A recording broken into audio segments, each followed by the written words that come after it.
Hello world, this is Jackie McGuire, Practice Lead and Principal Analyst. Welcome back to the Art of Security Summit, where we explore ways to avoid, reduce, and transfer risk. My next guest I'm really excited about. I have Mike Arrowsmith. He is the Chief Trust Officer at NinjaOne. So he's going to talk to us about reducing risk, and NinjaOne actually partners with both individual companies as well as managed service and security service providers. So really excited. Welcome, Mike. Mike is remote today. He tells me that he's north of the Bay. He escaped the Bay Area during COVID, but behind him we noticed lots of Oakland memorabilia, and as a fellow former East Bayer who escaped the East Bay as well, super happy to have you, Mike. Thank you, Jackie. Appreciate you having me today. Yeah. So I'm gonna start with this because we were just having this conversation. You were saying, don't mind the Oakland memorabilia, and I said that's fine, but who's your favorite Bay Area rapper? Oh, we were just chatting about this. If I had to pick one, obviously the man Too Short is probably up in the very top of that. Yeah. I'm gonna go E40 just because I think my Ghetto Report Card was probably one of the first albums, and I didn't even realize, so I moved to the Bay Area without knowing anything about California. I had never even been to California before, and I'd been listening to E40, and then I moved to San Jose. I was like, wait a second, I think I'm in the Yay area. This is totally the Yay area. Right. Representative Vallejo, he lives in Pleasanton now. Really great guy. Yeah. So I guess we could argue with him about whether Pleasanton's technically the Bay, but. Exactly. All right, we should actually do some business. So I was really excited to have you on because I think trust is a super important component of what we're talking about. So we've been talking about different ways of managing risk and kind of trying to use a more general and common language within the enterprise to talk about risk so that CISOs and security leaders achieve better outcomes when they're talking to their other executives, budget committees, boards of directors about their initiatives. So I want to start today by talking about endpoints and reducing risk, because depending on which white paper, marketing paper you read, somewhere between 70 to 90% of attacks are still originating at an endpoint. How does NinjaOne, and I guess you as an individual, how do you think about securing endpoints? And then I guess in the worst case scenario, if someone does get in, how do you guys think about reducing the risk of that compromise?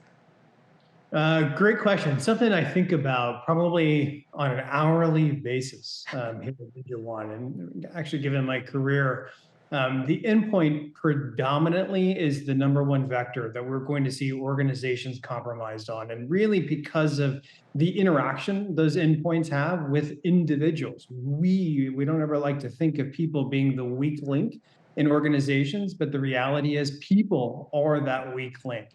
When we see and think about cybersecurity risk, we're really thinking about the perception around threats and those threats being actualized on those endpoints because of the interaction with those individuals. It's very, very easy nowadays with like Gen AI and various phishing techniques to be able to get individuals to interact with some kind of messaging content that has a potential of impacting that endpoint. It's why, as cybersecurity professionals, we're really fixated on trying to contain the specific threat or risk that an individual may have. Maybe we think about it from a level of permissions, maybe we think about it to the level of access that individuals, or just fundamentally what network devices can that specific endpoint connect to.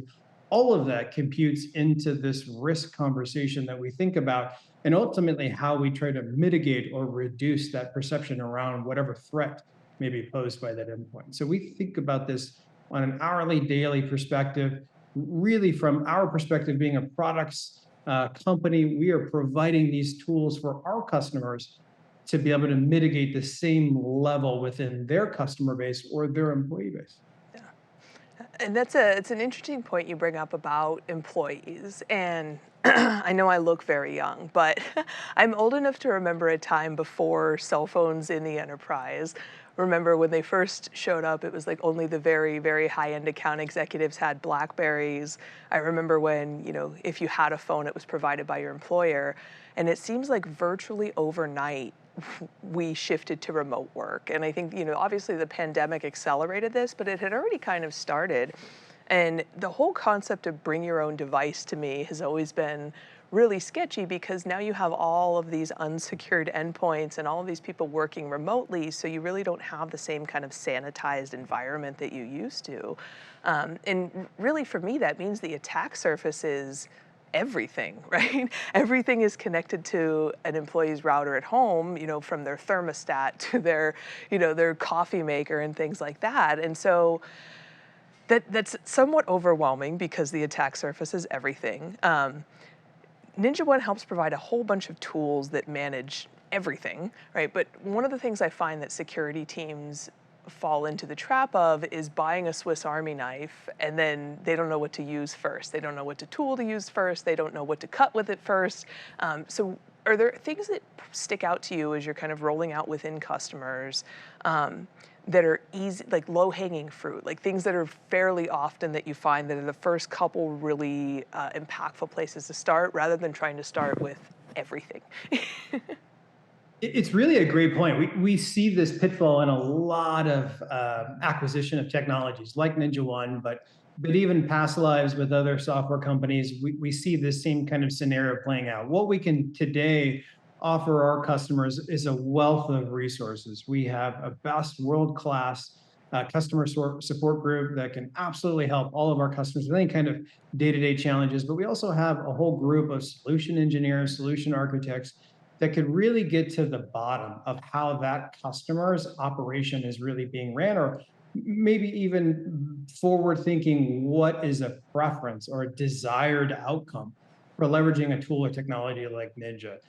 I think that truly is oftentimes the number one thing forgotten about, especially as technologists. Again, kind of coming back to the people conversation. We are people, we all believe we are the best at what we do, and we have all the experience necessary in order to do the job. And so when you start to challenge individuals that have been doing this for many, many, many years, there tends to be a little bit of a bias that I don't need help. I can do this. I can figure it out. I'm an expert with this particular tool or that tool.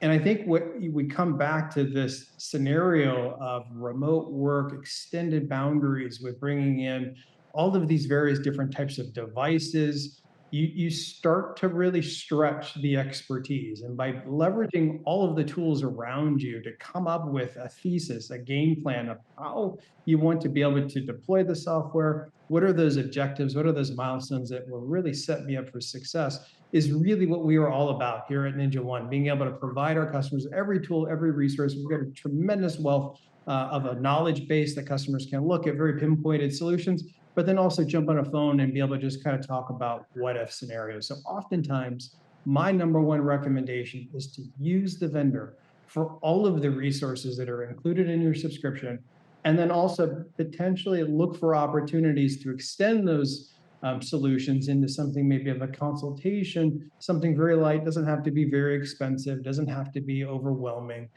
or time consuming, just to make sure that you're really armed with all of the bits of information to really set you up for success. I would say that's the number one thing we look to make sure is crystal clear with our entire customer base.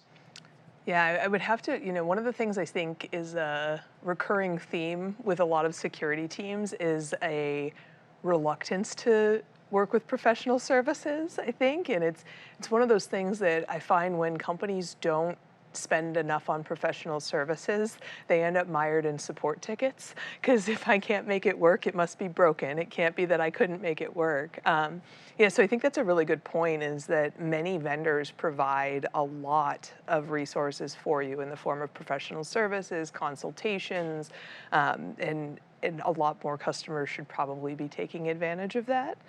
I guess here's a related question. So one of the things that I've always found is a struggle in security is that it's very hard to quantify risk. So most businesses are 100% focused on money. And when you say, hey, we should do this so that this doesn't happen, they're like, well, that's never happened before, right? And so I've actually had to do that. So one of the things that I find is a common phenomena is that if a breach hasn't actually happened, there's not usually enough damage to prove why it's a good idea to take better security measures.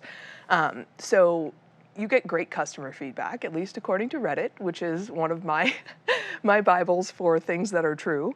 Um, for security leaders who are successful in getting NinjaOne approved, getting it deployed, really having it go successfully within their organization, are there a few things that you can think of in terms of best practices or early wins that have really helped your security leaders to get a solution like this across the line and demonstrate value? It's a great question. I think, looking back at my past and career, I think I worked for a man that probably said it best. It's a set of tools in a toolbox. It kind of cliche and whatnot, but it's really the way that I think about it. And that toolbox has to morph and change with each organization. And I think as part of those tools is to be able to leverage industry standards. So a couple of things to think about when you're talking to the board, when you're talking to execs and trying to figure out budget and how to ultimately grow the cyber presence at an organization. First and foremost, to be able to try to do a baseline assessment. What is the capabilities of the team? What services, functions are they providing in terms of overall spectrum of cybersecurity roles and responsibilities? Second, what is the types of data that are actually flowing through the organization? I think oftentimes when you overlap that data type, and there's lots of different types of data we'll talk about in a second, with kind of functions that the team is providing, you tend to get it kind of a centralized, or maybe not centralized, but at least a generalized direction of what you have to accomplish in the near term, midterm, and then maybe even long term. The types of data is really an important conversation for most organizations to really understand. I today, as the Chief Trust Officer at NinjaOne, am taking various types of data. We all think about it as first names, last names, addresses, telephone numbers. There are privacy elements that NinjaOne is accepting on behalf of not only our employees, but also our customers. That privacy data has specific regulations, requirements, and/or compliance frameworks that are demanding we treat that data to a certain level. So by using that data, we can apply this concept of structure, regulatory requirements as the next level or rung of maturity to be able to apply towards budget requests, maturity goals, or just implementation of new bodies and or missing services. Another thing to really think about that's been very, very helpful with cybersecurity, and specifically, think of it as, it might be cliche to a degree, but think of it as an insurance function. We oftentimes are procuring insurance for ourselves, whether it's automobile insurance, travel insurance, homeowners insurance, whatever it might be. There's a balance, and that balance is really what's subjective to every organization. You don't want too much insurance and you don't want too little. So trying to find that balance is the reason we try to leverage these existing tools, whether they're industry compliance or regulatory frameworks, maybe they're maturity benchmarks. There's lots of different cybersecurity benchmarks that we can apply to help push the narrative. But then also, lastly, it kind of helps portray what is too much, too little, and try to find that sweet spot that we all try to really want to gravitate towards. That makes a lot of sense. I think one of the things that's really interesting about technology and security in general is that if you look at like vehicles, the lifespan of a vehicle tends to be somewhat short, right? So the number of 10, 20, 30-year-old vehicles on the road is very low. I became a data scientist, which is kind of how I got into security. And the first model I wrote was not more than 10 years ago, and it was for a COBOL server that was still sitting in a closet at a bank, or if you turned the switch off, it would turn off and nobody could do online banking. Yeah, it's a really interesting thing to think about how far we've come and how versatile security tools need to be, because there is no two tech stacks are exactly the same. And I think that's one of the things coming into security that is shocking is it's basically like being a mechanic where, no two cars you see were assembled the same way with the same parts at the same place. So I think that's really fascinating. Any other things that you want to add, either from, conversations you're having in the field or, particular ways you've seen your security leaders achieve success that we haven't already talked about? Yeah, I would say maybe one last thing to kind of just iterate on success, and that's this concept. When we were talking about budgeting and how to position that to executive leadership or the board, that needs to be a recurring process. Every year, every single period that you go through that budget cycle, you need to be able to go through that and have that conversation and kind of reassess, where am I at? Where am I going? Because I think one of the most rewarding things I find within cybersecurity is what we did 2 years ago likely isn't applicable anymore. And I think we can all talk about that during the pandemic. Um, when we think about the evolution of what adversaries are looking at, we see them already today embracing the cutting edge of cybersecurity, of just technology in general. And we're always, from a cybersecurity practitioner, defense perspective, posture perspective, we're always trailing that just a little bit. It's kind of this ever evolving game of chase. We don't quite ever catch adversaries, but we're always getting really close. And that's the fun that I think really entails what we do as cybersecurity practitioners, and why we need to keep having this rigor back and forth. And I would say maybe just one additional concept is find a group in your local area, find a peer group that you feel comfortable with, and exchange these ideas. I oftentimes am asked to go to cybersecurity conferences to help Ninja with our brand and customers and meet vendors and whatnot. But I really enjoy meeting former coworkers, peers of mine, and just learning about the experiences that they've gone through, because it kind of illustrates what you just said. No two tech stacks are ever the same. No two organizations are ever the same. And thus, the attacks that those organizations or locations are receiving are going to be different.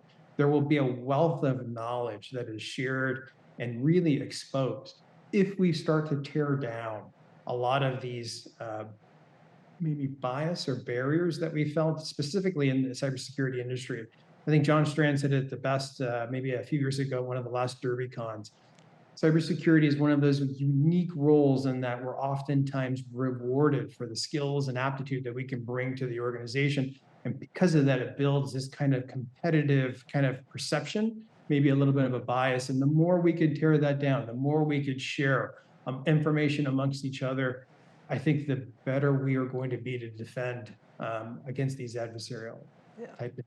Yeah, I have to say, I spent the first 15 years of my career in investments and then venture capital. So coming into security and being accepted for who I am, how I look, I think it's one of I try to tell people this, and it's too bad that I'm starting to see better representation. I was actually at a high school boot camp in Arizona a couple weeks ago that was 50-50, and I was like, oh my gosh, right? But it's one of those industries that I wish people understood more how nice it is to work in this industry, especially as a woman. How much people want to help, how much people want to share knowledge. Like, I've met some very high up pen testers and hackers from 3-letter agencies who are more than willing to sit down with me for half an hour and explain things that they probably learned 20 years ago. And I agree, the more you can do to connect to the security community and really be in touch with the problems other people are facing, the better off you are. The other thing that I think is really interesting about interfacing with other people in security is that I learned language. So, for example, coming from banking and things like that, when I got here, there's language that's used within security that doesn't really work outside of security. So I think the other thing you have to do is kind of step out of that environment a little bit, and that revenue risk is one that I bring up. And if you say, hey, if we have operational risk, if this ransomware attack were to happen, what's operational risk, right? But if you're like, hey, if we had been non-operational this weekend, the revenue we would have lost would have been this. That is a much straighter line between what the CEO and CFO and other executives care about and what you care about. So, interfacing with people from different leadership positions, I think, too, is also important to understand how to speak to people in their language, which is the whole reason we're here. Yeah, sorry. So the last thing I want to talk about is RSA is coming up. So it's one of my favorite events because I get to see all of my friends. Do you guys have anything going on at RSA? Where can people find you? Are you venturing down for RSA? 100% will be at RSA. Ninja will have a booth in the main hall. So really excited to be able to meet our customers. We do it every year. We are hosting an event on Tuesday nights. We're co-hosting it with Optiv called Bourbon and Blazers. Really exciting.